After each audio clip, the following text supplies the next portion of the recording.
Acknowledge me. Leveled by Marvin Constant, the redshirt freshman out of Tuscaloosa. They go by now. Let him know he don't want to stop. 65 yards as the ball was thrown away from the line of scrimmage. Gerald Dixon. Hey, you forgot to see my coach. And proper. Yes, sir. Yes, sir. They're going to find out. They're going to hear about it all tonight. Folks, the Bama Standard is on the air. Live chat. Do your thing tonight. We got royalty in the house. Show them some love. If you're watching the replay, get in the comment section below. Show us love there. Let's hear from you. Hit that like button. Hit that subscribe button. You know what to do.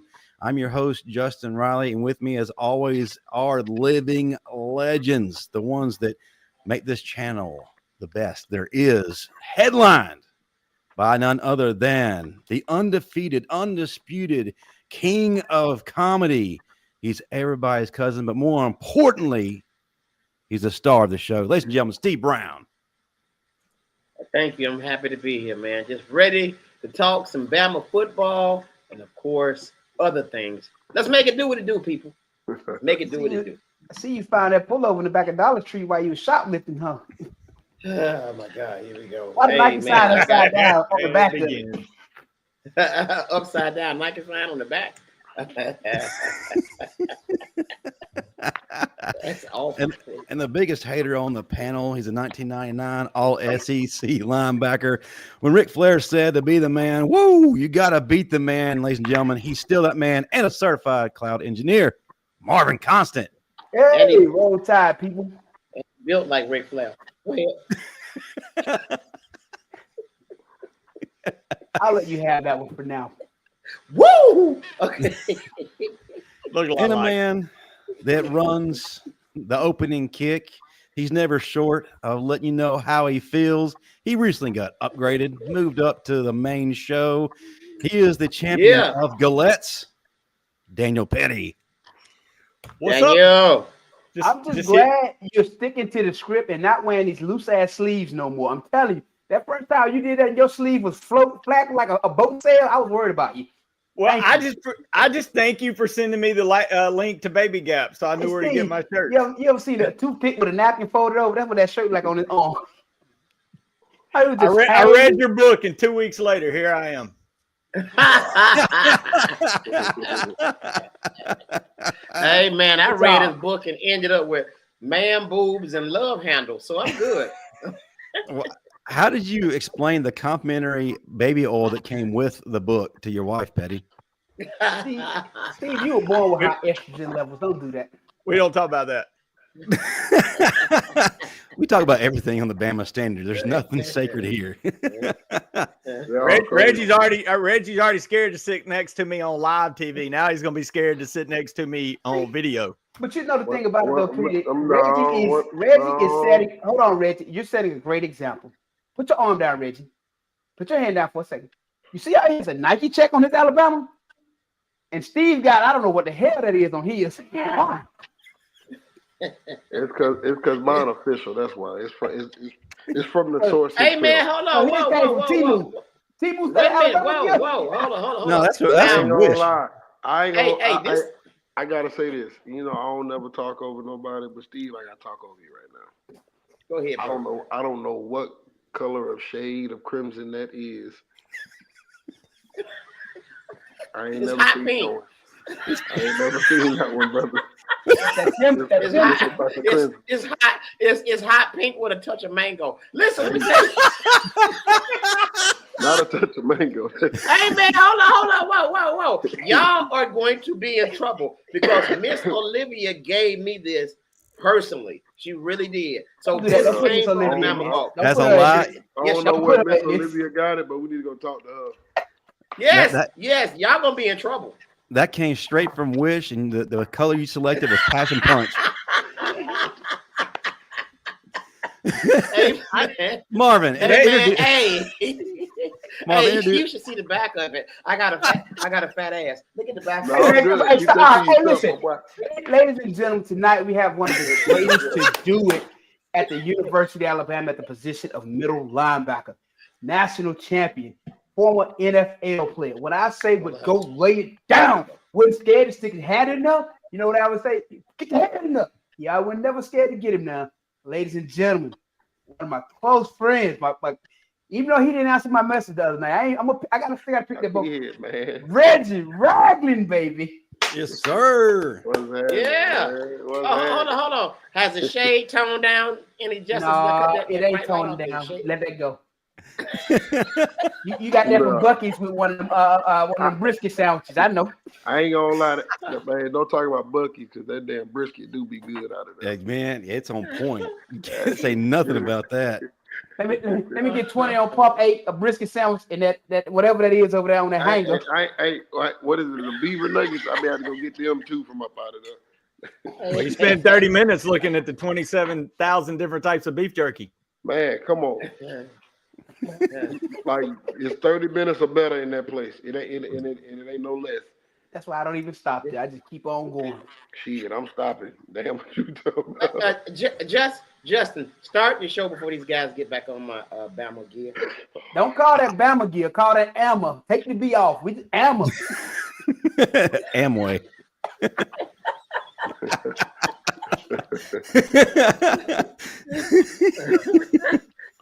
Hey, man. Hold up. Here we go. Now he's gonna match it. Oh hell! There we go. All right, let's do it. What? Let's do it. Hey, Steve, what you used to say? Hey, let's do it. Yeah. Let's do it, guys. Jody. Call for your mama. Call for your mama. Hey, now I look like an abusive stepdad. Hey, man. Yeah, I was about to say, we look like we're on the thick cover of Nightline. I seen that. Hey, I look like Samuel Jackson from A Time to Kill. Carly Haley. Carly Haley. Come on now. Hey, man, put the ammo gear back on. Put the ammo back on. No. Hey, man, why is my sleeve falling off? Come on, man. It's been a war for about 4 days. Justin, get to the Looking like an extra from Shawshank Redemption. I ain't gonna lie, that's my movie too, man. I ain't seen that in a minute. I gotta go watch that now. Man. Hey, man, the fans are waiting. Let's go. And they'll wait because Like they love us, part man. 2, when he finally got the cornbread. You gonna eat your cornbread? That cornbread. Y'all all right, let's go though. All right, now y'all gotta behave. Smoke Dixon, the illustrious. Everybody be good now. Smoke's here. Uncle Smoke. Wait, 20 seconds time. Looking like Lieutenant Dan. He's already calling timeout. Already throwing flag, calling timeout. Hey, leave that Jamaican alone, man. Steve, what are you doing, man? What's that, baby? Steve, what we doing? What's he tired for today? Hey, man, no. Hey, man. Okay, hold on, guys. Hold on, Smoke. The reason I'm like this, man, because they talked me out of my Bama gear, man. They talked about me so bad, man. It was a different color. Bama hoodies ever smoke. Hey, Steve, you and I ain't sitting on good grounds right now. One of my people told me he was downtown Nashville, and I ain't get nothing. Hey, man, I'm sorry, man. We need to talk about it. We gotta air this out. This is family meeting. That's crazy. Clarksdale is 30 minutes. I keep telling you, man. All right. Hey, man, no, they told me not to invite you. You would have showed up and started an argument. So, and we don't need any arguments at a comedy show. So yeah. That part. What's going on? IT executive coordinator for the year, Marvin Constant. Sir, yes, sir. I'm with you. I'm with you, bro. I'm here. What's going on, brother? You good? Always doing well, man. Always doing well. It's good to see you. We got Reggie with us, man. We do. You know, here's the thing about it. Before we even get started, I gotta say this, man. You don't understand how proud I am of you, Bo, OJ, Ronnie, that whole crew, man. Y'all are in a position now to do something that not many young men at your age will ever get to do. And y'all gonna get to do it collectively as a group, as friends. Blake at home, dude. You couldn't ask for a better situation to go into coaching, because most of the time you're going into it with one, maybe two people you know. But to go in it with your people, man, y'all got a chance to do something real special, man. Y'all really do. Hey, man, it's gonna be crazy. It's gonna be crazy if y'all have the West Alabama looking like what the Crimson Tide is supposed to look like, and we still not looking like Alabama. That's gonna be crazy. They will. They got the right mindset. And that's the thing too. Like, this the pedigree right here. So like my first day was last week at the spring game, and just watching them and me not getting to know everybody just yet, and me just sitting back observing, just watching. Them kids can damn play, man. I'm gonna tell you that now. Them kids can play, and just like I was just telling Cock and Bo and everybody the other day, I said, especially me just observing the linebackers, because they got 3 or 4 can get an opportunity probably to leave next year. And I'm gonna just say if they clean the technique up, that we got 3 or 4 that can go. Clean the technique up. Hold on. I got a question for you, and I'm glad you brought that up. As a coach at that level, what does that mean, and what would that feel like to you if you get them to that level and then they leave you? Is it bittersweet, or is it like you did what you were supposed to do? I feel like at that level, that's my job. There you go. I want to get these kids to have the same success that I had at the next level. So yes, come to West Alabama and develop and go. Cause like Cock made a good point. Like I ain't gonna give our secrets away, but I'm gonna just say that I give it away. I'm not gonna give it away. But don't say it, cause I will. Cause everybody here know Miss Ashley, right? And I was talking to her and some other people, and it was just major D1s don't want high school kids. Right. And now I say, shit, let's go get some high school kids, develop them. They still getting to play D1, well, D2, but you still playing against guys that have just missed the cut of going to D1. Right. And still got the talent to be D1. Come here, develop, learn the game. 1 or 2 years, shit, get the heck on.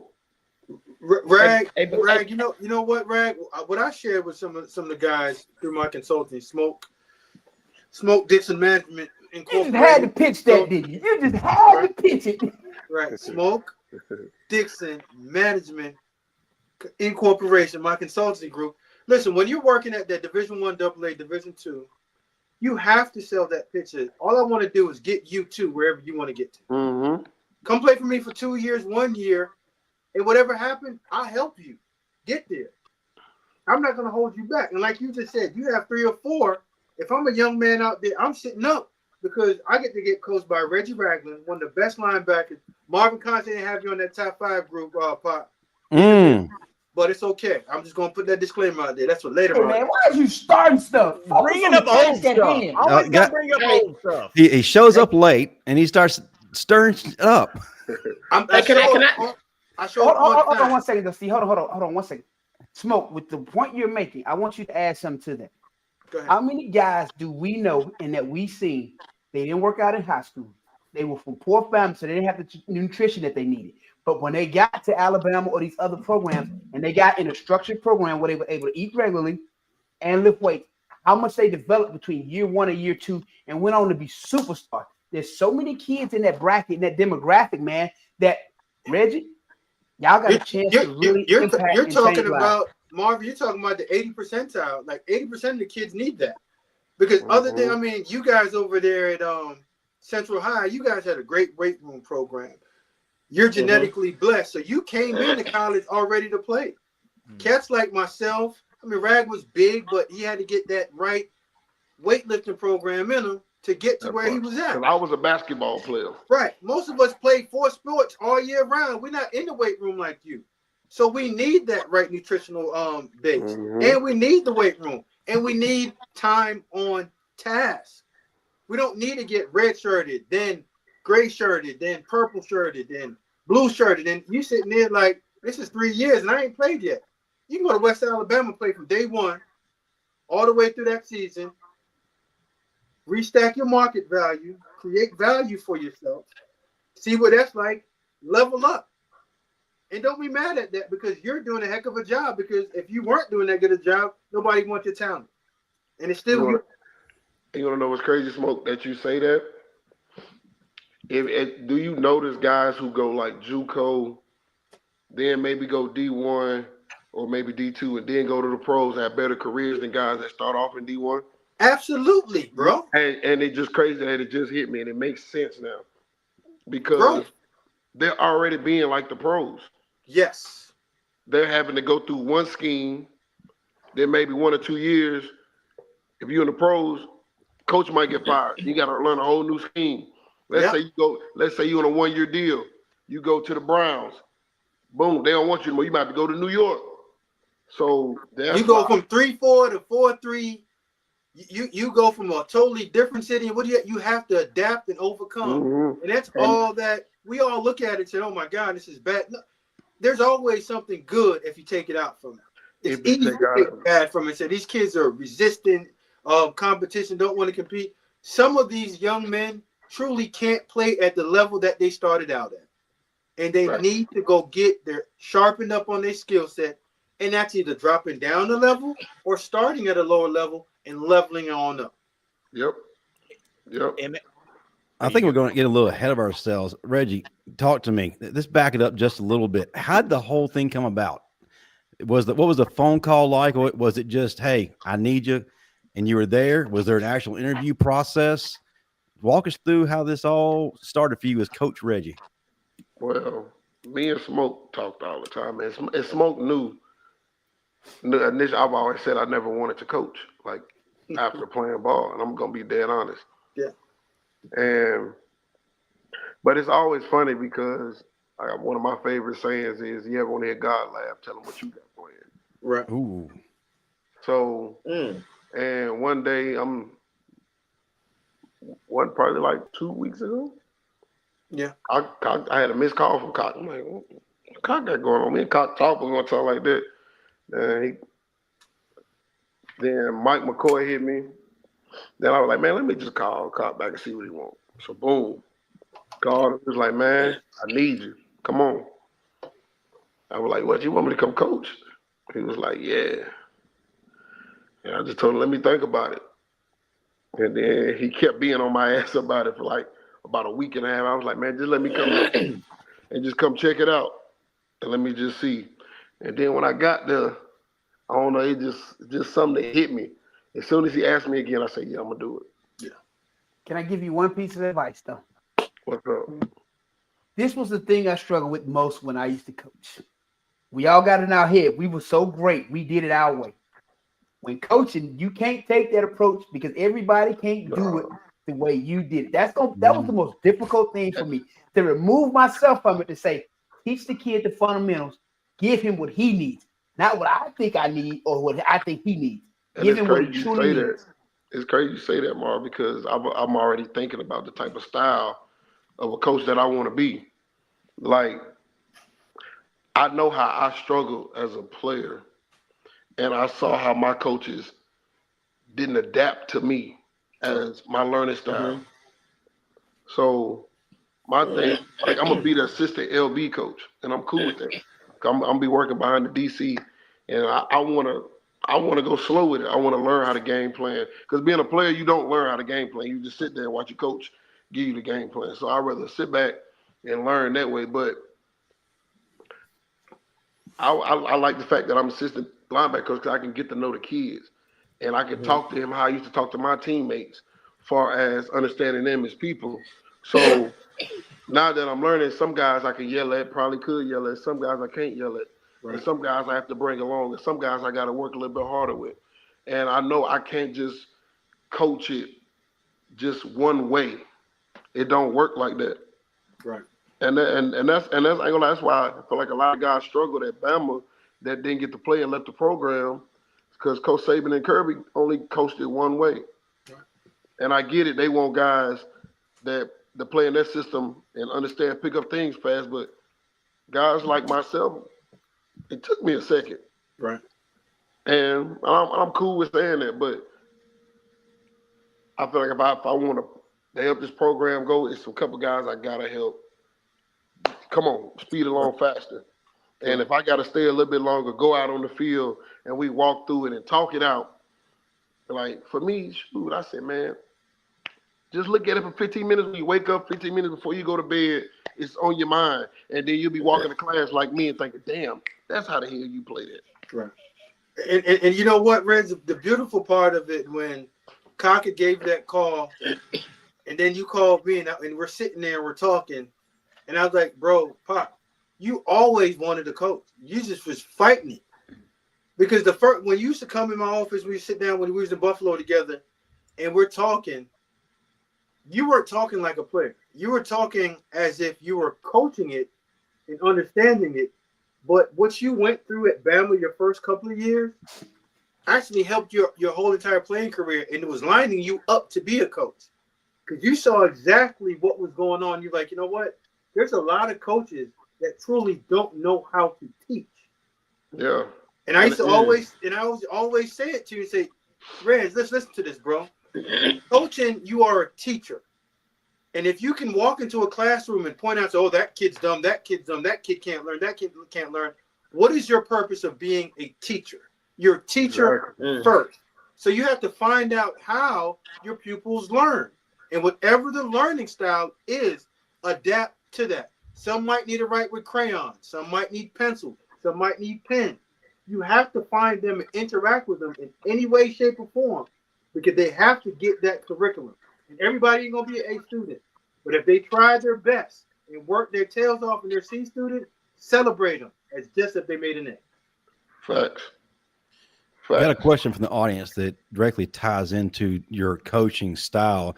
And, of course, one of the things that jumps off the page immediately is you're coached by the greatest to ever do it. Andrew Dugan, question for Coach Ragland. What are some of the biggest things from Coach Saban you'll carry over into your coaching career? In part two, would you like to have a straight dog at center in a 2026 class? If you haven't seen this kid's film, go watch it. Can I stop Reggie real quick? Rag, now, understand that you are a NCAA coach right now. Certain things that you can't discuss. You cannot discuss, and I'll do the disclaimer for you, a prospect's name. Oh, I know. Or high school. There you go. So answer the question accordingly, too. Yeah. There you go. I knew that already. So, but I'll take away from Coach Saban is, now that I'm older, I understood he was doing his job, and it was tough. Tough love, like I was trying to say. Like, it's my job to get these kids to bring the most out of them. So, and I got to do it my way, if that makes sense, to bring the best out of these kids. And that's what he did at University of Alabama from the years he was there. He brought it out his way, and everybody understood that was his way from the top to the bottom. So that's what I say, to get the best out of the kids some kind of way. But I tell you something, Rich. I tell you this though, brother. Look at it like this. You play middle linebacker, so we all know as middle linebacker, you pretty much got to know everybody on that damn defense doing it all the time. Use that as your strength, man. Use it as your strength. Let it guide you, brother. It would help you immensely in the way you teach the game. Because when I used to coach, the one thing I always taught my linebackers is know what's in front of you, know what's behind you. Once they started to understand that, it changed their whole thought process on how they approach the game. Right. I'm looking at it as if, I really don't think you're gonna have too many problems. Why? Because young people look up to legends, and all of y'all pretty much are Bama legends. Yeah. And I think they're gonna be very, very motivated, eager, and excited to learn from y'all. So I think that you're not gonna have too many problems teaching it your way. So again, man, I'm super proud of you. But right now, I can't teach it my way. But I have to be in confined how the coach one since I'm the assistant. Well, I got one thing for you though. What's up? Me and Smoke, we're gonna need either sideline or press box. Oh my God! September 13th. You gonna get him on suspension. I'm dragging Smoke ass I'm with me September gonna tell 13th. you, all you gotta do is the way the field set up. All you gotta do is just go from the stands to the grass. Exactly. You know what? Exactly. Hey, what, Reggie? We'll do a show. First game of the season from West Alabama. I'm dragging Smoke with me. I know that for a fact. Cool. Let's do it. Can you do me a favor, Reggie? Can you talk to Coach Cochran and have him to call Smoke too? Because Smoke need to be out there. Because he's gonna make the kids mad, but he need to be. No. I listen. I get him motivated. Hey, listen. Tell we'll settle up on the personnel side. I'm done with blowing whistles and yelling at kids. I'm gonna tell you who's I think gonna be really good at the personnel side of like talking to kids and family. I think Bo got a knack for that. Yes. Me just sitting back observing and just watching him, he has a knack for that. Yeah, I think he gonna kill. I think he potentially can be a GM one day. Literally. Because he can talk to anybody. And I'll do whatever I need to do to help him get up to speed to get that done, and he knows that. Yeah, he knows that. Go ahead and be the GM. Shoot, think I'm the coach, and I coach a little bit. Everybody always asks about Saban, Reggie, man. And you said you were kind of different. Coaches didn't know how to get to you, so you're trying to evolve in that way. What coach was it though that you look at and like, man, that guy was a little different and special? Not say that you do try to like, man, if I could take some of his mojo. For me, the person that believed in me probably I'd say the most out of all the coaches when I was there is Kevin Steele. Mm-hmm. Like he went to bat for me in those meetings when the coaches was saying I couldn't do it. Like I would take his approach because he always motivated to say, man, you can do it. It's your eyes. Like he'll look at me, to be random on the field one day, he just look at me and be like, your eyes. Get yourself back centered and just do what you do. Do what got you here. Like stop trying to overthink it. You know this crap already. Just do it. And like that's how he would talk to me. And I respect somebody like that. That just wouldn't let me fail. Like he didn't belittle me. He didn't make me feel not wanted. Like he was like, okay, I know this kid can do it. I'm gonna give him. I want him to succeed, so I'm gonna push him. Hold on one second. And Reggie, to that point you just made, and when he gave you that, did that not make you want to run through a damn wall for his ass? Man, yes, and it made me want to keep getting better. It made me like I'm gonna do it for myself. But when you got somebody down there on the staff and you coach that believes in you, because the person that recruited me ended up leaving and going to another school my freshman year in South Cincinnati. So that's the person I would talk to the most. That's who office I will always be in when I come down. Like that's my guy. When your guy leaves you feel a little alone. Man, you feel hurt. Man, that's so let me ask the panel this though. Let me ask everybody this. Do y'all think today's kids, do y'all think that they would be ready for a Coach Saban style of coaching? Yeah. Depends on who their parents are here. No, Steve. No, here's the thing that I think that a lot of people outside of the football world misunderstand. Like, the best athletes are the most adaptable athletes. In whatever situation or circumstances that you put them in the environment that you put in, they're going to either adapt or fail out quickly. So if you're in an environment that is structured as Coach Saban's environment, and you have Reggie, Bo, OJ, all those guys that are doing the same thing, and they're having success doing it, and you don't want to follow along with that, you're going to stick out like a sore thumb, and you're going to get the hell out of there. But the transfer portal wasn't available back then either. What people could transfer portal's always been available. The only issue was you just did not have the ability to be eligible right away. We all could have transferred when we felt like it. You just had to sit out a year. But when you're having success, but at the time though, the coaches had to say so in where you can go. Right. So that's really the issue. Right. Like, but you could always leave, like Smoke said. But it just depends on that coach where he wants you to go. He might not want to see you in a year or two. He might not see you want to transfer to Tennessee to play against you. Man, you're not going nowhere near Coach Saban if you want to leave his program. You're not going to see Bama unless you just out of nowhere just play them. Like, let's say you go to now New Mexico State and all of a sudden y'all in the Final Four. Right. You're not going to see Coach Saban. You're not. Because he's not going to come back and kick his ass. No. Well, go ahead, Marvin. Yeah, send you down to DeVry. Hey, man. You know, so I gotta ask you this, man. This is uncharted territory for you, man. And we all swear we the toughest dog in the yard. We big dogs, this and that. What is your greatest fear going into this? Oh, dang. Not giving my all to them kids, man. Like, it's not about me no more. Like, cool, I want to get a job, get paid. Whoop, that's cool. But still, at the end of the day, it's I'm giving myself. So I want to give my all to these kids. Like, that's my job. That's the reason you coach. Yes, you love the game, cool, but get into the game to teach what you didn't learn. Right. Like, I'll be selfish as hell to keep everything I've learned along my way to myself and not give it to the next person. Right. Like, I'll be selfish as hell. So your biggest fear is not getting one of these Bama shirts? Your biggest fear is not getting one of these Bama shirts? Like, his wish app. You got that damn Spanx Alabama on. One got real and one fake. One real, one fake. Is this A going the other way? Man, it's Nike sign upside down on the back of it. Yeah. But you got that Kim Kardashian skim Alabama on. Dang. You got but yeah, man, I'll say that's probably my biggest fear, not giving my all to them kids, man.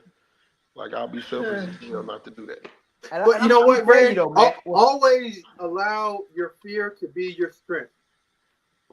So if that's what you ever want to happen, every day that you wake up, you say, you know what? I'm going to give my all until they don't want it anymore. But just like you said, understand that you can't want it more than they want it for themselves. Because if you want it more than they do, you will always fail because you're always going to be the one that pushing more. They got to give you something. Right. The second that you can turn that around and both you guys are pushing in the same direction, that's when you start just going as fast as possible, and that's when everything starts clicking. Go ahead, Justin. And I'll tell you this real quick, though, Rich. I want to get this in. And Smoke will tell you this. The relationships you'll develop with these kids, man, some of them will be lifetime, but so just know that going in. I got kids that I coached in 2010, 2011, I still talk to this day. You're going to develop some lifelong relationships because you're going to give some of these kids something that they never get at home. Love. Yeah, absolutely. Reggie, you talked about not so much doing it your way, but one of the distinct advantages that the rest of the guys have coming in is that this isn't just a normal coaching staff. Not to take anything away from regular coaches who've been there for a long time, who are 50, 60 years old, but you are the guys, these guys grew up watching. For some, y'all were their heroes. And you can reach them on levels that the normal coach can't. Exactly. It elevates their style of play or their level of play. I know you've only been there for a few days. You've been there for a sandwich and a cup of coffee, but what have you seen already that shows you that they're starting to elevate just because they're around you guys, the guys that gave them a reason to play ball? I say the energy in the building is like you could tell when it's not going good, but you could tell like everybody has a new energy about that place because even after the scrimmage, went to a fundraiser right after, like a bunch of donors and things like that, and everybody was just upbeat and happy. Like everybody wanted to be there. You know what I'm saying? So you could tell that place is excited. And everybody who come talk to me, it was like, man, we're excited to have y'all. Like this fall is gonna be awesome. It's gonna be fun. Like the kids love it. Woo. I'm like, okay, cool, let's do it then. Like, and that made me even feel better about myself going into that situation. Absolutely. Man, it's funny. I'm gonna let you hit that super chat. I'm sorry. Before Pettey goes, we got a super chat from William Morris, Big Bill from New York. Hello, all. I'm 100% sure the Crimson Tide will be a better team this year. Roll Tide without question. Thank you so much, Bill. Pettey, go ahead. And I know you talk about the current excitement with the players, but going back to something me and Marvin talked about, we grew up playing high school ball in West Alabama. And if you didn't play for Alabama, if you were on that fringe, you went over to Mississippi to the junior college ranks or a different spot. You didn't stop in Livingston, Alabama to play at West Alabama. You played there if you just didn't want to give up the ghost of playing football. You just, hey, I want to do it for 2 more years.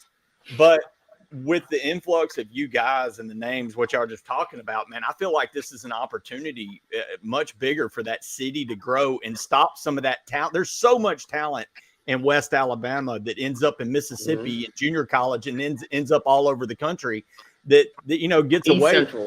You keep right there. I think this is a great opportunity because they've never had names like you guys, what they're talking about, that can actually attract the top talent in Alabama that can't necessarily get into Alabama, Auburn, UAB, whatever. I think it's just a tremendous opportunity. Now, I'm interested to see how quick that works because, guys, your names carry some weight over there. It's gonna and it's crazy too because the 3 guys I played with in the NFL, Malcolm Butler, B. Virgin, and Tyreek Hill all played there. Play where? West Alabama. West Alabama. For real? Yeah. Oh, wow.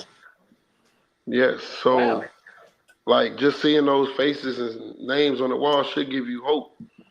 Like, it was another guy, I think another guy got drafted there a couple years ago, played on the O-line too, I believe. Can't think of his name, but that's just like Scottie Pippen.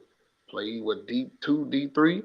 Yep. Like, Central Arkansas. If you can go and you can play, these folks gonna find you. And now that Scott Cochran is the head coach, you think scouts is not going to come down there and see what type of talent that he's gonna have and potentially have going towards the future? Like, if you're a kid on that fringe, this is a place you should go. Even now, I'm here now, even after I'm going, and he's still there. Them coaches are still gonna come because guess what he's gonna do? He's going to find another one just like me. If I get the opportunity to leave, he's going to find another one just like me to come and do the same thing. I want to put this on record, Reggie, and I want you to agree to this when you finish what you're saying. When Scott Cochran left Alabama, the murder ball, the fear factor left Alabama. Right? Absolutely. Absolutely. You not gonna tell me that he ain't taking the same attitude and mentality to West Alabama. When Coach Cochran left Alabama, that program did this. Damn, what they say, I'm gonna say this about the injuries and work it out. When he left, the intensity and the damn Bama factor left. I'm gonna tell you this, man. I love Coach Saban as a coach. Thankful for him, but Scott Cochran is the glue behind all that. Like the dog days. When you didn't want to be there some days, like next thing you know, you hear that raspy ass voice just come out of nowhere, just motivate you. Like the motivator. Yeah. Like I promise you, they got a lot of cats through a lot of days in that damn sun. Like he's the glue behind all that, man. And when he called me, he probably the only person that could have got me out my damn bed to come coach. He's the only person. For real. He's the only person. Because I spent a lot of days in his office just rambling and talking. He just sat there and leaned back and just listened to a brother. Right. The days that I wasn't playing, I sat in there a lot and just listened to him. He listened to me just vent. And then when I finally got my opportunity, I'll never forget the day he said, man, Reggie, I knew the day, my senior year, that team was your team. Was when one day he was like, hey, everybody start this shit over. We finna run some more. And he was like, then I seen a kid go from a kid to a grown man about his business that day. So when I tell you, he was that dude, man. I had the pleasure of spending the 2009 season with them. And I seen how the players gravitated to him. Not the coaches, how they gravitated and responded to him. I knew at that moment that he was the Bama factor, his damn self. Man, I'm gonna tell you something, and I know he didn't go through a lot of stuff I needed him much as he needed me right now. Right. And that's on the real. I needed him right now, and I don't know. It was just because I've been going through a lot lately. But it's just funny. Like I said, how God works. This man called me out of come coach with him. So I needed him more than he needed me right now, and I'm thankful for that. What's up? Before we transition to the next topic, Steve has to get jet. He's got a show he's got to get to before you jump off, Steve. First of all, thank you for what you do for us, brother. Tell folks how they can find you and what you got coming up next so they can check you out. Instagram, Comic Steve Brown, one word, Comedian Steve Brown fan page. But the most important thing I want to say is, Reggie, I'm proud of you, man. This is well-deserved, man. And hopefully Coach Cochran will call Marvin and Smoke because they talk too damn much. Yeah, so.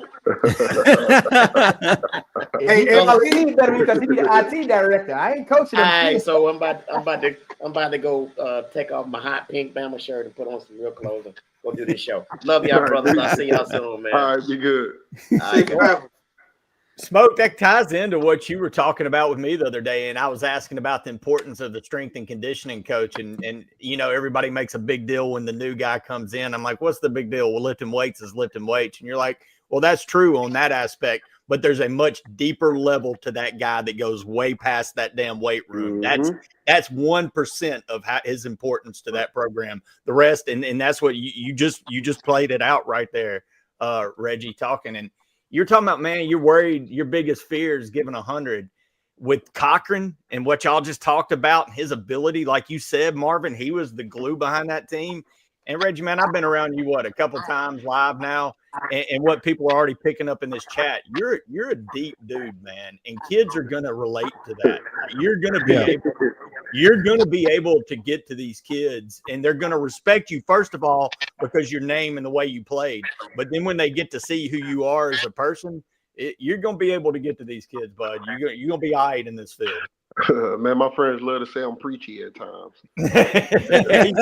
deep, man. You got some soul. And you know what, Rag? That's not preaching. You're just separating yourself from everybody else because you have a message. And you don't have to be the one that's the loudest, the one that's always talking. But we all know when you talk, you mean it. And that's why people listen. And as much as society wants to say that this generation of kids don't want to get coached, they said the same thing about my generation. They said the same thing about your generation. Every generation is always going to say something different. But the ones that stay in it is the ones that truly believe that every generation can be touched. And every generation needs someone like yourself to go out there and say, you know what? I can make the difference. Just because all you have to do is just give me your ear, give me your attitude, and just give me your unbelievable effort. And wherever it goes from here, like, live with it. And the but one you thing can't I'm gonna truly say, impact this generation. These kids are no different than who we were. They just got a whole lot more. And what's crazy, this generation way smarter than my generation. Man, these kids know way too much. I want to input something on you though, Rich. I want to input something on you though. For so many years, football players are always told you can't show emotion. You got to be a big, strong, tough guy. No. And I think more of the emotion needs to be instilled in the game because the more emotional and the more vulnerable you and those kids are with each other, that's when you build true bonds, man. As long as it's just this all day, everybody want to be the toughest damn dog on the damn yard. That's a hard sell, man. So I applaud you for taking the route that you take, man, and actually, being open to the kids in a way that they can talk to you and be relatable. Because so many coaches they can't talk to because it's like this damn pissing contest all day. Right. Like it seems like the coaches compete with the kids. No doubt about it. Why are you trying to compete? Like I ain't gonna lie, like a couple of my coaches when I was in the league I wouldn't say didn't like me for too much because like I'm a type of person like you a teacher. I'm gonna make your ass teach. Like I'm going to ask questions why you want me to be a certain way. I'm not trying to be an asshole. I'm just like you doing your job, I'm doing mine. So I'm asking, why are you trying to get me to be this way on the field when your way is not working? Let me try to be my way, coach, and see if it works. But then you got that guy, no, do what the hell I tell you to do. Right. It don't work like that, man. And I think that's the disconnect with the old school generation in this generation. And even with me, like if you coach me, you have to tell me the reason why. Just don't say, hey, just do that. Backpedal real fast, turn and run. Why can't I just shuffle, then turn and run? That's not how I'm coaching it. Well, who's playing it? Because if you're out there playing it and you feel comfortable with it, fine. But I'm out there playing it and I don't feel comfortable with it. So is there any way that I can do it any different? Maybe instead of 3 pedals, can I take 2? And that's where we have to compromise. And that's what I learned when I was coaching. I taught a technique, then I taught another technique, but all I wanted to do was give my players enough tools within their tool belt. So make them more comfortable. And they had to build that house. You build the house the way that you want to. Hammer, screw, or screwdriver. You put that daggone board in the wall and make sure it don't come off. I don't care. And that's why I love Jeff Rousey so much, because you know what he always tell me? Tell me what you're comfortable with. Tell me what you want. That's why I love that man so much. And that's why I play my ass off for him. Because he never made me just go do something just because, we got to do this drill because it's a period. No, tell me what you want, what you need, and attention to my detail. That's why I love that man so much.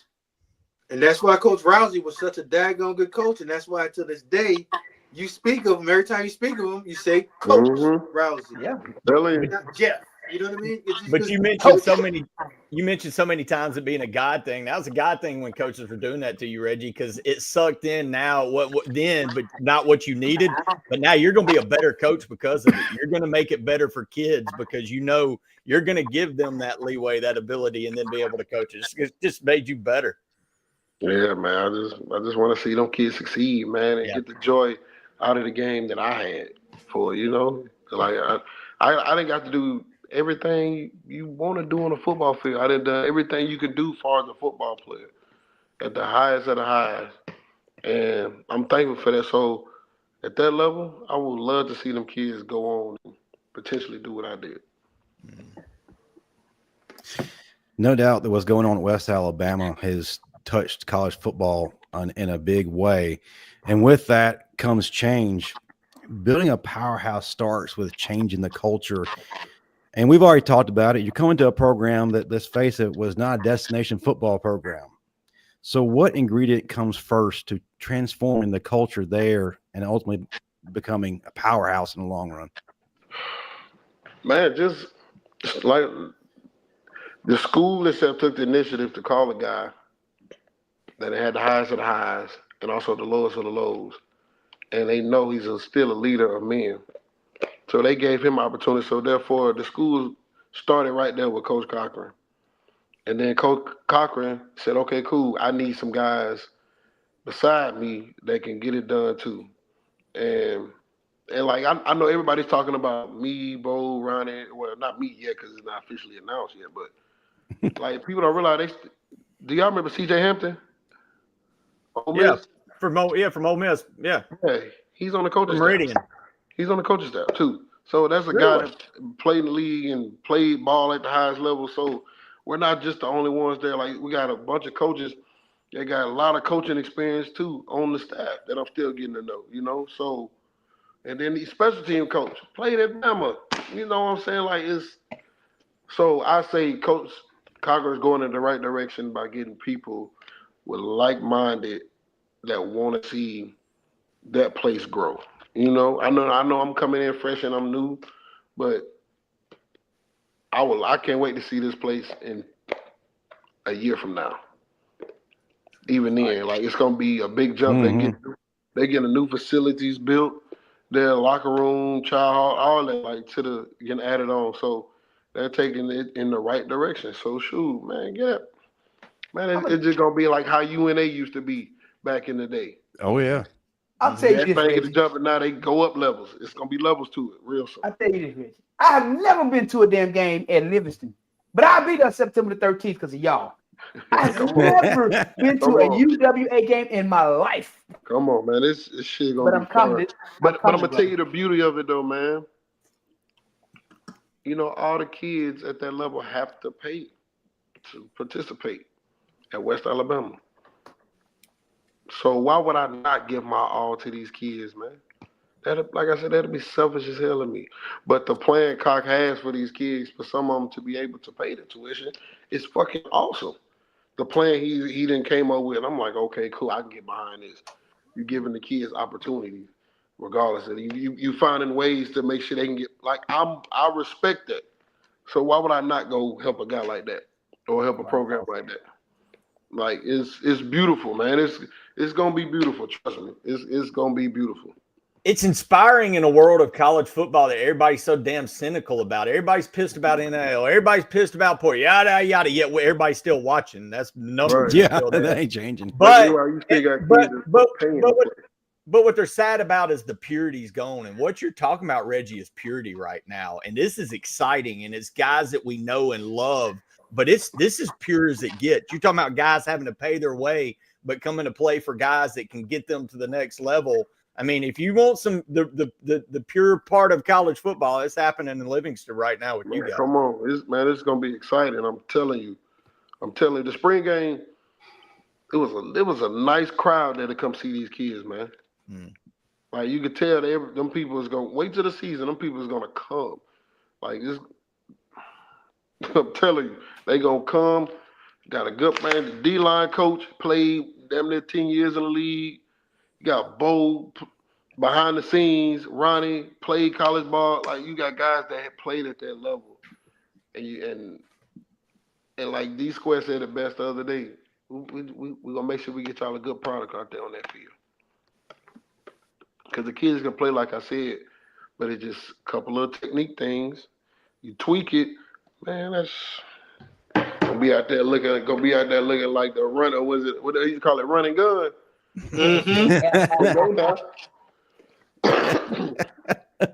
Let's do it. I'm excited. With all the changes that are coming, this excitement at another level, one of which West Alabama's never seen before.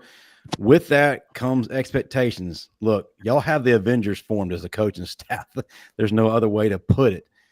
So what are the expectations? I know the fans are seeing all this, the big names, but how do you kind of tamper that down a little bit and say, hey, guys, this is what you should expect this year from us, year one? Shoot. Just get the kids in position, man, to make plays and play ball. Like all that other stuff you shouldn't worry about right now. Like the program has already been good for what it's been, but like now it's just want to take it to another level, you know. So I wouldn't say don't have no expectations, man, except watching kids come out, fly around, make plays, and give themselves the opportunity to go above and beyond. That's what's up. That's what's up. Before we move on, got to give some love to one of our sponsors. Look, the football season never truly ends for the University of Alabama. And as we know, basketball season is in its most important part of the entire year. The NCAA tournament, Bama takes the court against Robert Morris. The only way to support the Tide is with your Tidal towel. So go to www.whitwillsports.com today.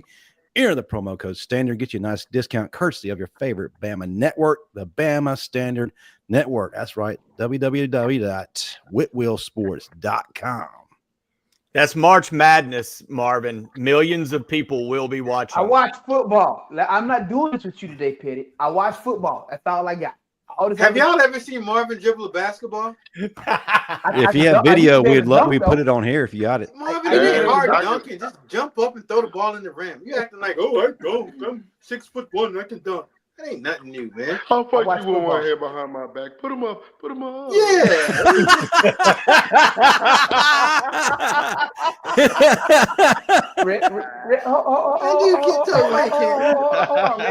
Reggie, you gonna let real athletes watch basketball. Whoa, Reggie, don't let them drag you in this. Don't do that. Don't do that, Reggie. Man, look here. I had scholarships to play basketball and football and baseball. I could talk about any sport. I had scholarships to play football and track. So what? Again, you threw the discus and you ran and hit. Yeah. You wasn't one of the sports. No knock on no track people, anything like that. I never lost in one track. Of the sports that you just talked about, only one sport requires skill. Every sport requires skill. I never lost in 4 years. Marvin got cut from the basketball team. That's what it is. He couldn't try out. You got that swinging around. Man, there was like 5 dudes that threw the shot put in the whole state. No, there were actually a lot. So here's the thing. I'm gonna tell you a funny story. I can't even lie. I threw the shot put.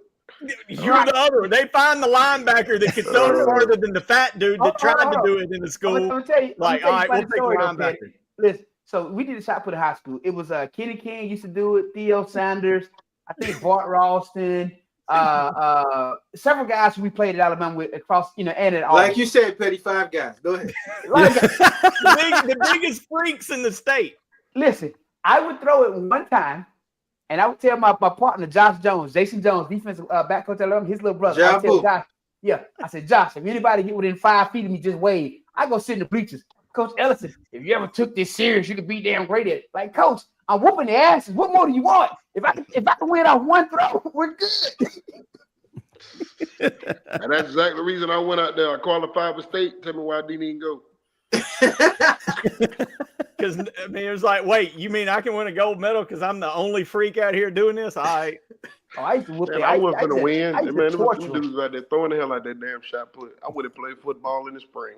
See, I never lost, Reggie. And real athletes never lost. Real athletes hoop.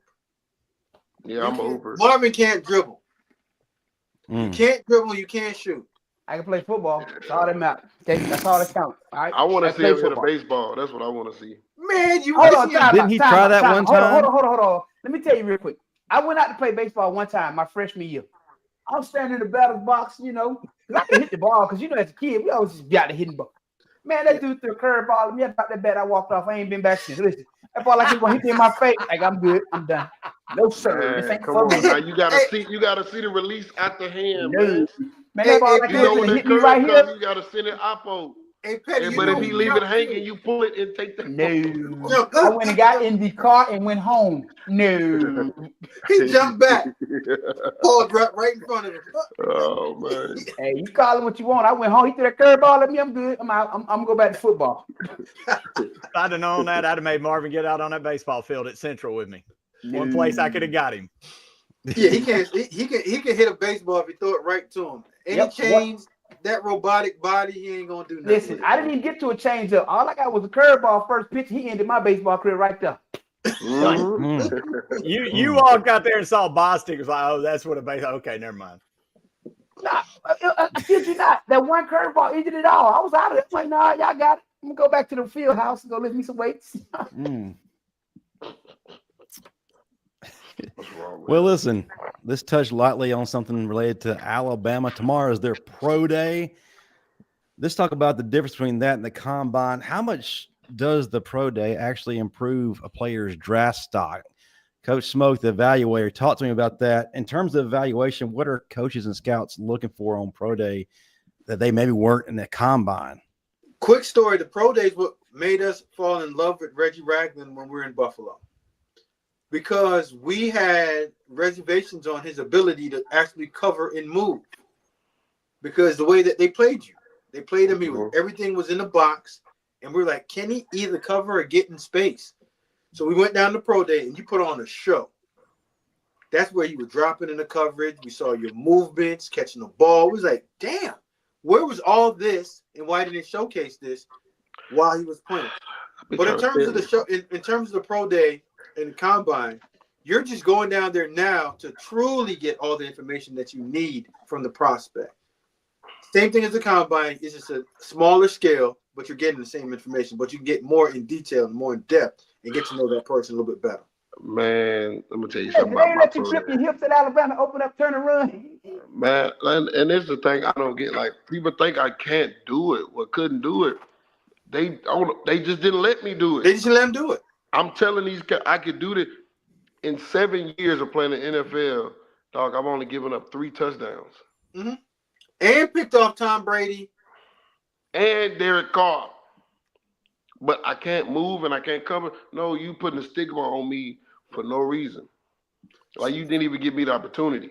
So that's what the pro day did for us. You can go in and whatever skill set you say, can this person do this? You bring down your positional coach, and he takes them through a positional workout, so it gets you and confirms everything that you had any questions about. Unlike the combine, where the combine's already set, They're going to do that particular workout, and you have to go with it. Yep. And I remember they had Bill running the drills too. Mm-hmm. Bill tried to kill our ass. Bill wouldn't let us go. Man, we was out there wheezing, but we was good though. Let's get it. Yeah. Fuck it. Let's go around the room real quick with this. Who do you feel like has the most to gain in tomorrow's pro day for Alabama? Jahai Campbell is a freak. I don't think he has much more to prove. His draft stock is set. First one. Let's talk about some other guys. Who can really benefit tomorrow? Who can improve their draft stock? Starting with it, Smoke, then Marvin, Pettey, and Reggie. The name that I'm going to throw out there is, Malachi Moore. Just because we didn't see him do anything and he was hurt, and I don't know if he's going to do any lifting because he had that injury. But a pro day for him will help him out tremendously because he gets to run and do all of his drills, and then you really can just sit in with him and figure him out as a person. Who is he? Because there's some off the field stuff that he's going to have to clarify. And I think Malachi would be the guy that I would say that the pro day can help him out a ton. Question of the hour. Will Milroe be performing? You better. I think he needs that guy is the one who stands to gain or lose the most tomorrow. He's either going to hurt himself or he's going to lose himself. I don't think there's going to be no in-between for him tomorrow. It's either going to be one extreme or the other. I don't see it being a middle ground here because he has to prove that he can throw that mid-range pass in the NFL. He has to prove he can throw to that opposite sideline from the opposite hash on that, on the 10-yard crossing route. There's some throws that he has to prove he can make. Right. And Marvin, the pro day is not going to prove that, but what his best thing that he's going to do tomorrow in that pro day is on the field activity. He's going to do the broad jump, the vertical jump, and run. If he goes out there and he clocks a 4.3, you're going to see a lot of people start going back to their office and like, hold on. And it's really just they want to see him move around. The throwing part of it, they already understand where he's at. There's a ton that he needs to work on. He's not going to prove that in one day to make you believe that, yes, he can do this. Because quarterbacks, they need to do that in the game. Not prove, but if it's bad, it's not going to end well. He threw at the combine. He's fine. I don't. If he has a bad throwing day, he's not a perfect passer, and so you know what he is already. So if you're going in there thinking that you're going to see a polished up version of Josh Allen, you're like, whoa. Because if you would have saw Josh Allen his first practice, you would not think that Josh is the guy that he is today. And Rag was out there. He was sailing balls to Jesus himself in the sky. And even the same thing with Pat, too, at times. Yeah. Like those guys, it takes time for those guys. Like, especially with quarterbacks. Like, once they got to get in the system. And once they get there and they get around a quarterback coach or a head coach that's like-minded, like an Andy Reid, to help you build your mechanics, that's his problem, is mechanics at times. And like he's got to get used to that eternal clock in his head. But once he picks them two things, like Jalen could be dangerous as shit in this league. You just saw what the Bama guy just did and won the damn Super Bowl. And I think Jalen Milroe is a better version of Jalen Hurts, my opinion. 2.0. And Marvin, Rag said this earlier. You have to have a coach that believes in you. Yes. Once you get a coach that believes in you, it's a real coach's ability to take you to a place that you don't believe that you can take yourself. That's a true coach. That's what Josh got, and that's what Patrick got. If they don't get that, they're just really good. And that's what Jalen got too. Yes. Jalen Hurts. He got an organization that believes in him. Man, they come built on. That entire team around him, and they don't ask him to do something that he's not good at, and that's why they win. And it works for them, and they fucking win. Especially bringing him in, but kind of pretty much in after they won a Super Bowl a couple years after. Right. Like everybody's still on that high. Nick, with Carson Wentz and Foles and all that. Then them two guys go down.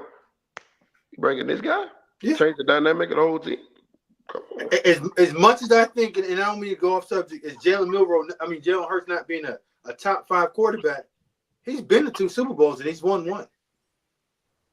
That's saying a damn lot. Regardless of what we think about how good his team is, he's been to 2 and he's won 1. He's a Super Bowl champ and a Super Bowl MVP.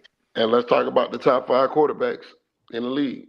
What, Patrick, Josh, Lamar, Burrow, and who else? And that's where the conversation comes in. And how many guys? And out of those five, who'd have been in the Super Bowl? Patrick, Joe, and Joe. That's it. Come on, now. Look at the kid know how to win, man. Yeah. Like, you can't deny that, especially at that position. Like, I wish they one quarterback I wish they would have gave more of an opportunity. And I know Smoke might say something crazy. Shit, Tim Tebow. I wish they would have gave him more of an opportunity. 27 wins. In order to play quarterback, and I'm gonna put my title towel up. Oh man. In order to play quarterback, you have to be able to throw the football. Yeah. Tim can't throw. Now, anything else? You got Pettey interested in this. He can't throw. And what you got, Pettey? What has Jalen done to prove that he can? Hold on. Like, I'm sorry. Like, I'm with you here, Smoke. I'm gonna throw the flag in the timeout. Hold on. Like, go ahead. Let me know you talking about, Pettey. Hey, Mark. Let me get him. Go ahead, Pettey. Say that again. I just started something. My fault. I think it's a different league, and I don't think Tebow could throw for shit. But I think Jalen's a better athlete than Tebow. But if we're gonna say because he's not throwing, then I'm sorry, Jalen's in trouble. He's a way. I gotta stop you. Jalen is a way better passer. It's not even close, dude. Listen, you're talking about a 7-footer and a small person. Okay, bro, he's a better passer, but Tim Tebow is the worst quarterback to ever play in the NFL in terms of throwing the football. He stinks. He can't throw. I throw better than him. Okay. Like, it's gonna take him getting into a Hurts type situation because unless for Milrow. Have you ever seen Tim Tebow pass the ball? We call a spade a spade. The kid can run. He's not accurate unless that changes somehow with an NFL. The mechanics aren't there. I mean, Oklahoma was able to shut that shit down. I was talking about Jalen Hurts passes better than Tim Tebow. Oh yeah. Yeah, and I'm talking about Jalen Milrow better than Tim Tebow in terms of passing the ball. That's not even close. If we're gonna get on, I've seen Tim Tebow throw the ball into the dirt, routes versus air in a warm up, bro. Well, look, man, people, y'all are the scout, y'all played. Let me ask this question: when the fans don't give a shit about my analysis, nobody is yo-yoed more in the draft stock throughout a year than Milrow. At one point during the season, they were talking about he could be the number 1 player taken, and now might not. Can he work himself back into the first round at Pro Day? Absolutely. Okay. Here's the thing that we all have to realize. It's just like what Shadori's going through. The worst teams have the best picks. And when you are that quarterback, you have to go in there and you have to turn everything around. If I'm one of those guys, Jalen Hurts, Milrow, Jackson Dart, I might want to go to Pittsburgh. I ain't gonna lie to you. I like Jackson Dart, dog. I want to go to Pittsburgh. You know why? There's pieces already in place, and I don't need to go there and be Superman. I just have to be one of the men. Smoke. And Bryce Young going to Carolina. When Bryce went to Carolina, prime example. Like, that team sucked, and Bryce is not that type of quarterback that can go out there and win on his own. But if you put Bryce in Philadelphia, good. You put Bryce in Pittsburgh, awesome. Hell, you had Tim Tebow win a playoff game because he was in Denver because he had Willis McGahee at running back, Demaryius Thomas at receiver, and everybody played cover 0, and he throws a slant, and they win the playoff game, and everybody thinks he's great. Like, all you need to do is go to the right place and settle in. All his yards and percentages was 3.14 that night. I did it terrible. That's God, baby. I ain't gonna play with God. Real quick, we got to start winding down. But we got a question from the audience. Helps us kind of bring things back to a close. Tough as nails. Ask Reggie about a Coach Cochran story when he played at Bama. I know you got a million of experiences with him, but what sticks out the most, or what's the most entertaining? Because he was a great entertainment. No, like I always tell people about Cochran. His job is to get us to going, but like outside of that, he's laid back, he's calm, he chill. Like he just like one of the fellas. Like he be chilling. Like I wouldn't say he's just this crazy ass person that everybody thinks he is. Yeah. No, just laid back, chill. But I don't know, man. I just can't give one story. It's hard because like it does so much, especially when we running. And that day we had to run them down 26 110s because everybody was bullshitting and he got mad. So yeah, I couldn't stand his ass that day, but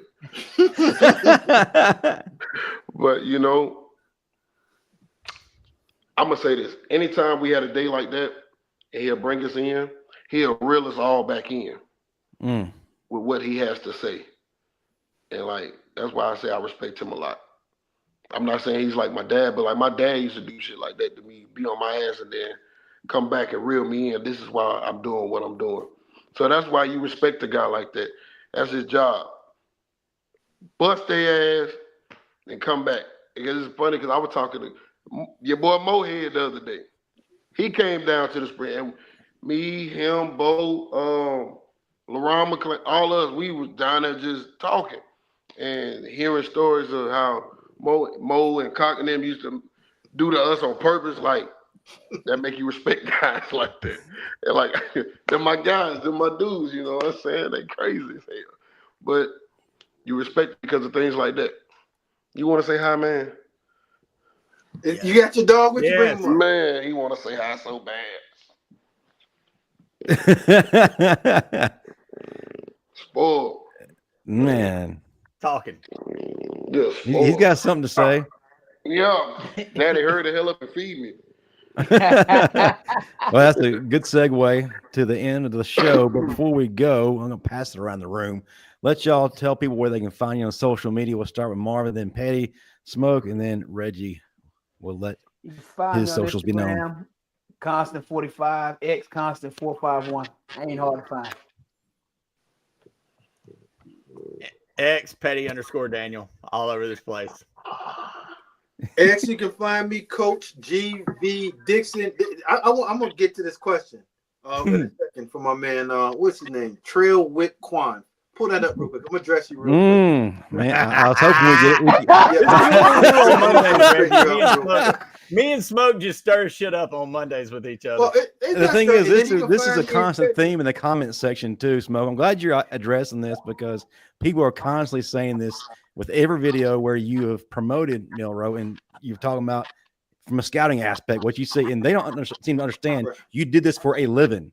Right. So you have eyes that the average fan do not have. Go ahead. So when you say Smoke's riding D, Smoke D riding Milroe, and it's crazy. It's not that I'm riding anything.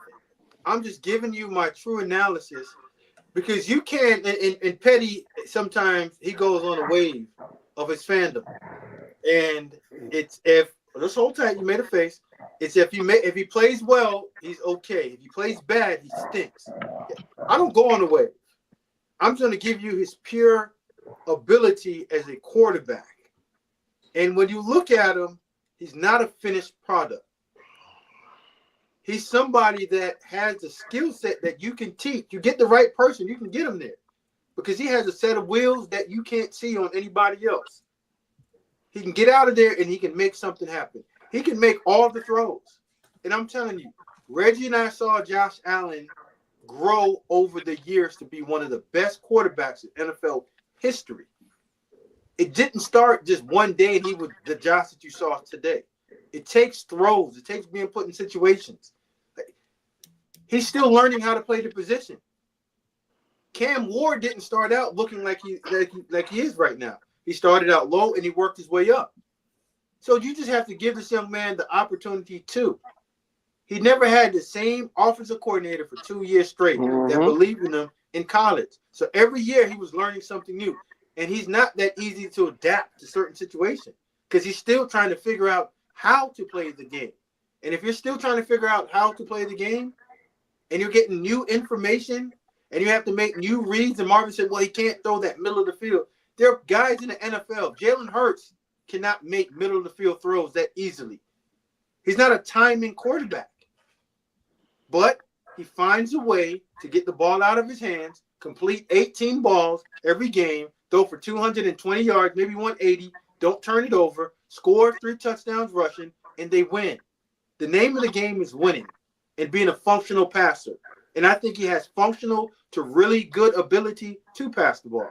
So, no, I'm not riding anything because that's not how I get down. And if you have a true comment, just make the comment, and you don't have to do this. Just say, hey, Smoke, I disagree with you. But that's childish and petty. Grow up. Well, now I'm going to have to call 20 seconds on you, Smoke, and Justin can back me up. I've never changed my stance on Milroe. I pull for him when he does good, and I've said all along. I think no, hold on. I think he's a generational athlete and talent, but I think he's been used the wrong way, and I don't think I think he's got a ceiling when it comes to passing. Marvin's a great look. I may be just an idiot. I didn't play it, but I said stuff all year, and then AJ McCarron came on and echoed the same thing. And I feel like he knows. What is that? So if AJ says it, AJ's right. If I said I'm not right, I'm gonna tell. If he's echoing what I've seen, I'm gonna say, okay, well maybe my eyes are working with my brain, and I have seen what I've seen. But if AJ says it, that doesn't mean it's true. If you see it, don't mean it's true. You're seeing the same thing I'm seeing. Mm-hmm. Right? And I was just more saying I haven't flip-flopped on my stance. I've said all year he's a great running back at a good running back playing quarterback. All right, Pettey, I'm gonna give you the same speech that I give to people that usually just answer every single question without listening to understand. When I talk, listen to understand. Don't listen to respond. You're listening to responding right now. Okay. All I said was you go on a roller coaster. When he plays well, you say he plays well. When he doesn't, you say no. That's all I said. I never said you once changed and said, oh, I love him, I hate him. Never said that. And if you want to hear it, rewind the tape and go watch it again. That's all I said. Now, if AJ says he's not A, B, C, and D, we know that. He's not the typical and traditional quarterback that can make full field reads. There's probably about 5% of quarterbacks in the entire world that can do that. He's not ready for that yet. You teach him half field and work his eye through the progression and teach him what to see. He might not ever become a timing and anticipatory thrower of the football, but that's okay. Find the skill set that works for him, and whatever you need, make it work. Lamar Jackson was not the Lamar Jackson that you're looking at right now when he got his first MVP. Greg Roman had him running a damn wing T offense. Are you telling me that Jalen Milroe can't do that if he goes to the right place in the right organization? I do agree he can do that. Okay, so that doesn't make him a all-pro or Pro Bowl quarterback? So if you can do that in the NFL, why the hell couldn't you do that against college kids and win games? So is that the player or the coach? And that's all I've said. Use the skill set for this young man to win games. Stop trying to prove a point and make him play the way that you want him to play. And that's what Reggie's saying when he gets in there and he's a linebacker coach. He's going to say, hey, listen, how do you learn? This is how I learn. So this is how I'm going to teach you. You don't have to be stubborn as a coach because players are stubborn already. So if 2 stubborn people are in the room, nothing gets accomplished. That's why most coaches suck. And that's why that's what I said earlier. Players can't learn. Oh, real quick, we got a follow-up question for you, Smoke. Go ahead. For Kenny Heathcock, where would you draft him? Where would I draft him? Yes. I would draft Del Milroe in the 2nd round. It'd be perfectly fine. Just for clarity, what team would teach him how to play the game, just like Patrick Mahomes sat down, and in year 3, roll him out. Where would be the perfect spot for him, Smoke? Pittsburgh would be a great spot for him. The Giants would be a great spot for him if they get a veteran quarterback. Seattle would be a great spot for him. Cleveland, if they don't want to take a quarterback early, would be a great spot for him. Just because they have guys out there, Kevin O'Connell, that can teach O'Connell and Stefanski that can teach the game.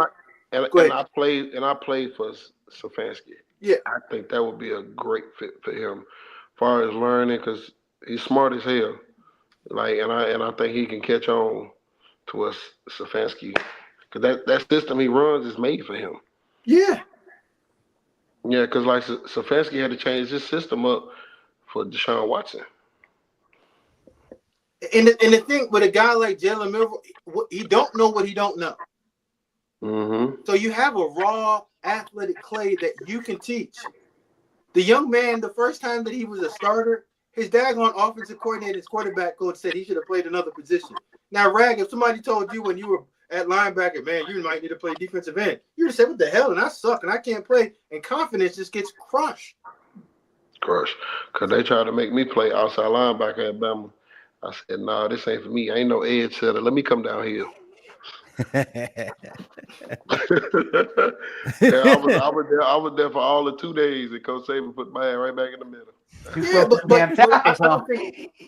I don't think people understand like the psyche, how that works. When you, as an athlete, you go out there believing that you can do whatever and you're Superman. Mm-hmm. And the person that's teaching you and you're spending so much time with day to day tells you, yeah, you can't do it. And I don't really like you. You suck anyway. I don't care how much confidence. I don't care if you're Marvin Constant confidence. That brings you down like this. Make you slump down the chair and be like, am I supposed to be here? And you start questioning yourself. And at no point as an athlete should you question yourself. So I'm always going to be in favor of the athlete, and I'm always put more pressure on the adult that's getting paid to teach the athlete how to play the game the right way. Mm-hmm. Because you don't know what you don't know. That's like learning how to read and learning how to do other things. You don't know what you don't know. You have to get taught. Because playing football is a skill. And a coach that doesn't believe in you it's very defeating and very crushing. Come on, huh? Like, who else is supposed? Like, what else are you supposed to do when a coach tells you can't play? I'm going to be tough and fight it. No, you're human too. How often did y'all face that though? Because I mean, you guys were able to do it at different levels than the average human.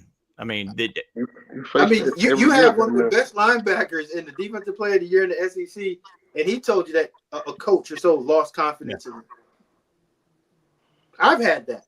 Every player has that because you have that one idiot coach that believes that it's about them. Ivan Williams. I don't think I ever told nobody this. Well, I don't think I ever told y'all this. After my first year, like really fully playing at Bama, I'm not gonna say who it was, but they came to me and said, Reggie, all of us were surprised that you played the way you played. Wow. It's crazy. Now that lets you know what I was up against. Yeah. So, but you know, like I blame it on myself, but a lot of the stuff I didn't know what I didn't know when I first got to Bama. So a lot of stuff I learned on my own. Right. But I took the initiative though. In my head, I'm not gonna y'all saying all this about me. I'm gonna say, okay, cool. I bust my tail to catch up to everybody. When I say I bust my tail to catch up to everybody, I bust my ass to get there. And like now that first spring practice, first scrimmage, we had most production, most deal. Okay, yeah, Reggie ain't slow, Reggie ain't dumb no more. Reggie out here now. I'm out here. Boom, let's get it. That's how I'm telling myself. I'm talking to myself. Like I got the confidence back in myself. Oh, telling Ruben, shit, my boy, I know you hurt, but you ain't getting your spot back, my boy. Like, go I know Kirby love you, my boy, but shit, I got it. I'm out here now, let go. Right. Yeah, that's how I used to have to talk to myself. Like Ruben, one of my favorite people ever. Like, you can call me today. Like, but it's the environment that I was in at that particular time. And I know Smoke said something about could guys play with Coach Saban. And I know at that particular time, some of these kids, big time kids, couldn't play in that environment. Mm-hmm. I believe that. And like when we would tell some of the recruits that came in that this is how things is, They was like, hell no, I don't want to be part of that. I'm ready. I don't want no smoke. No, I want all that smoke. That's why I want all that. Like I'm finna compete, and that's how I would want my. Like I didn't recruit none of the kids I'm going, but in the future, hopefully, I want kids that think like that. Okay, I want to compete. Yeah, I'm let these motherfuckers know I'm out here.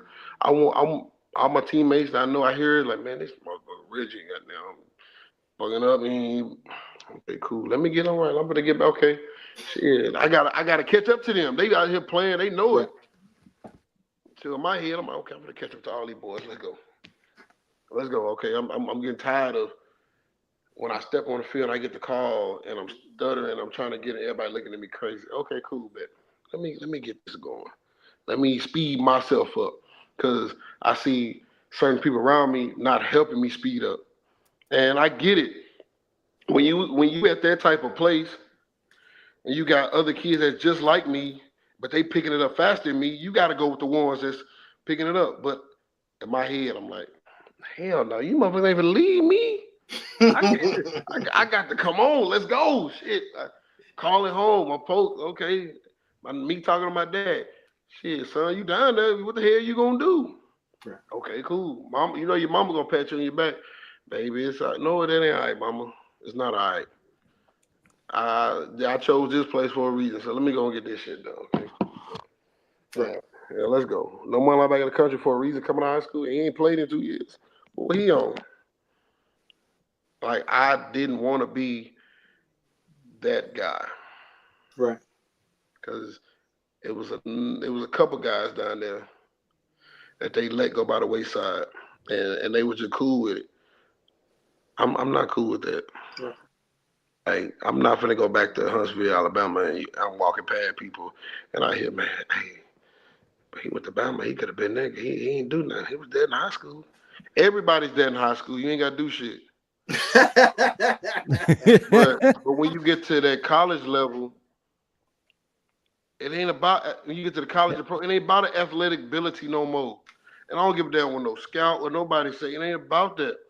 It's about guys who put themselves in position to make the plays. Right.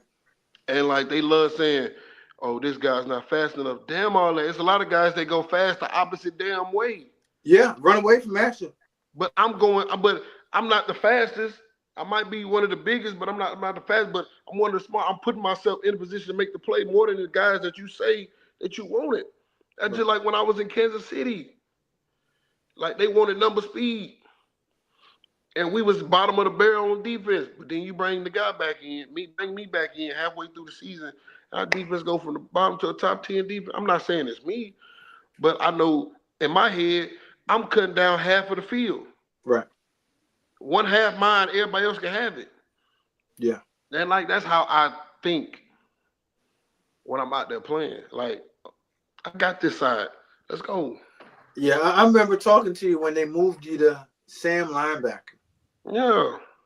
And you was like, man, Smoke, I'm done with that. I said, Rag, bro, just stick with it. Eventually, they'll come back and they have to see you. Just don't let them break your will. Because I know it was crazy. It was you and maybe somebody else. In my head at practice, this is the first thing I thought.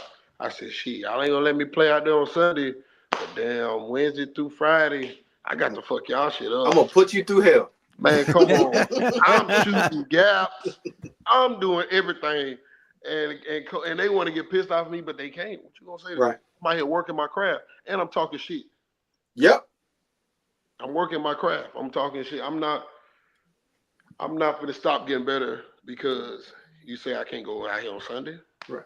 And a lot of it, Rag, and you know, we used to spend a lot of time together, but even when the young guys came in, when Levi came in, you came in, Robert Foster, and I used to just sit down and just say, listen, the NFL is there to break your will. Yeah.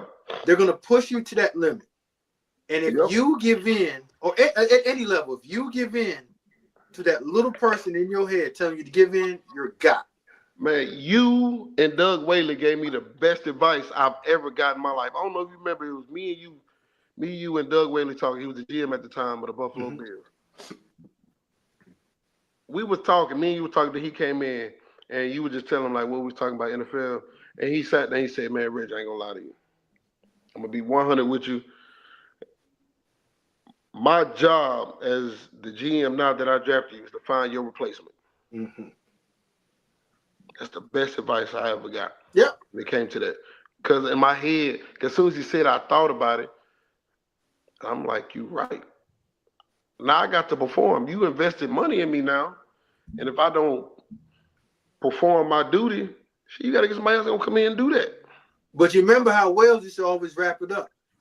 But make sure that you make my job hard and make me pay you. Hello. You.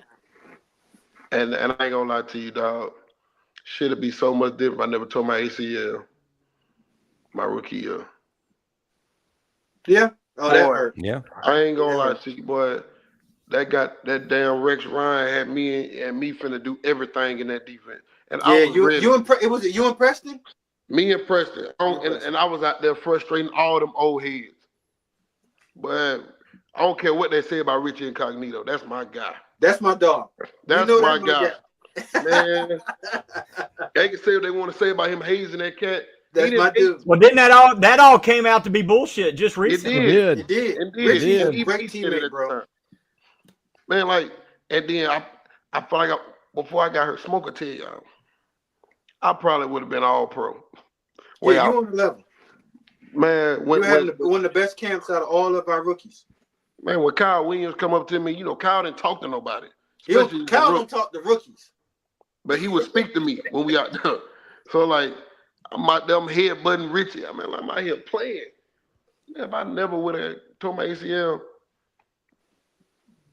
things would be different. But I feel your pain. Yeah, I was about to say that's yeah. Man. But it's not like you got tossed by the wayside now. Damn, you done wait 7 more years in the NFL, got in the Super Bowl. No, I'm still waiting on my jersey. Still don't got that. That's another story at another time for when the other regime came in. That's another story. But it's also one of the same stories when people give up on you. Right. But I ain't never tell you how that went down. How about Smoke? Well, I spoke to you that day, and I knew that was going down. And I told you that you're in the best situation. But yeah, that's a whole nother day, whole nother conversation. I ain't gonna lie to you. When they told me I was leaving, I was happy as hell. I know. I was so happy. Leave, boy. Anywhere was better than that town. Yeah. But as far as the atmosphere, yeah. Like I was upset that I didn't get to play for them people. Right. Because I knew I would have put on the show for them people. Yeah. But when I say they love Buffalo, they love Buffalo. That defense wasn't fit for your skill. But that Rex Ryan was. Yeah. That Rex Ryan, boy, oh my God. Because it's basically the same defense that you ran at Bama, just different terminology. Different terminology. Yeah. And then he boy, me and Preston, I would have loved to see me and Preston. You were playing behind Marcel, Kyle, Jerry Hughes, Manny Lawson. They don't know about Manny. Mario Williams. Then we had the Dolphins, and then your boy, what's that one boy name? Shaq would have got his shoulder, right, boy? Yep, Shaq Lawson. Oh, it was crazy. My draft class was cold as shit. Yeah. You think about it. The one person I wish everybody could have really saw was that Kobe Listenby, dog. And you know what, Rag? I live to this day that I wish we wouldn't have drafted Kobe Listenby. And you know Kobe, my dude. Man, Kobe's a great fucking dude. Jim Monis and Doug Whaley are the only ones that remember the story. We were going to draft Michael Pierce. And y'all go look up who Michael Pierce is. He just you talking about Mike Pierce, the D lineman that played for Baltimore. Mike, yeah. Man, yeah. He went to school with Ryan Anderson. Yes. He played inside linebacker in high school. I know. I recruited, bro. I spent 3 hours on the phone with his agent trying to get him as a free agent. And all we had to do was not draft Kobe. Now, listen, has nothing to do with the person. You know, Kobe, my dude. Mm-hmm. But the player, yeah, we sat there. We fought with Rex for all of 10 minutes. We was like, the pick is Michael Pierce. Oh, no, we got to get Kobe. He can run. And we're like, yeah, he can run, but you don't know who Mike Pierce is. Because I coached against him when he was at Samford. Sam Shade is the one that got him down from, where was he? Not UAB, Tulane. Was he at Tulane first? No, I think he always went to Sanford. No, they got him out. They got him out of somewhere and brought him up to Sanford.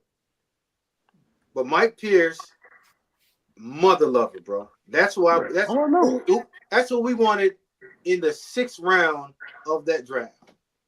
But Rex being Rex, not knowing shit.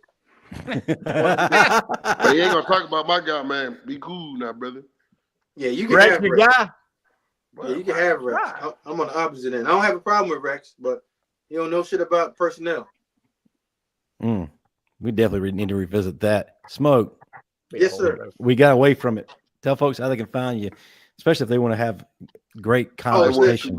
First and foremost, what's my man? Is it T Grant or what? I'm never going back and forth with anybody like that. Coach G.V. Dixon.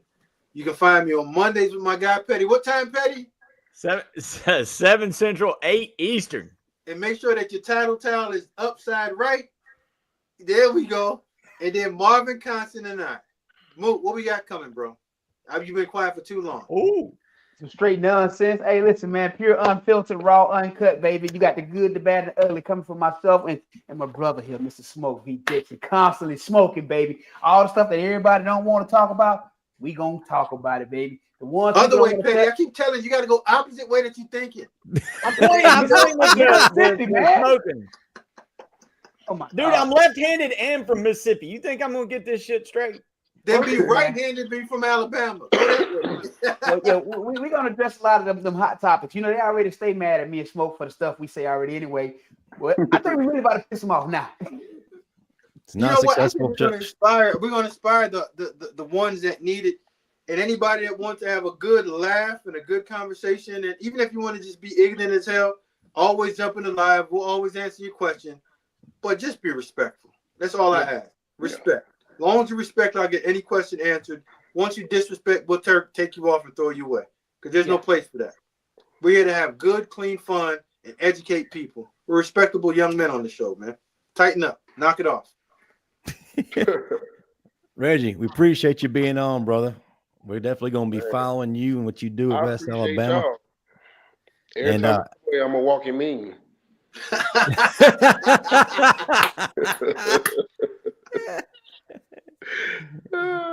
Greg, you pulling up? You coming up? You gonna see moms? Yeah, I'm back in Houston right now. Back in H-Town? Okay. Yeah, I'm back up that way soon. I'm gonna go to A-Day, and then at A-Day, lock in. Yeah, we'll be at A-Day weekend. Yeah, I'm gonna be up there. Got to do a signing for my girl Olivia. You going to Archibald's? Huh? We going to Archibald's? Yeah, I gotta get them wings, man. You know. I'm down to go with you, baby. But why are you rubbing yourself? What's wrong with him? Marvin, is he like that's right too. He a pervert. You ready to stay out of that nonsense. He a pervert. Oh man, look at my arms, my body. It feels so. He rubbing oil on himself. Yeah.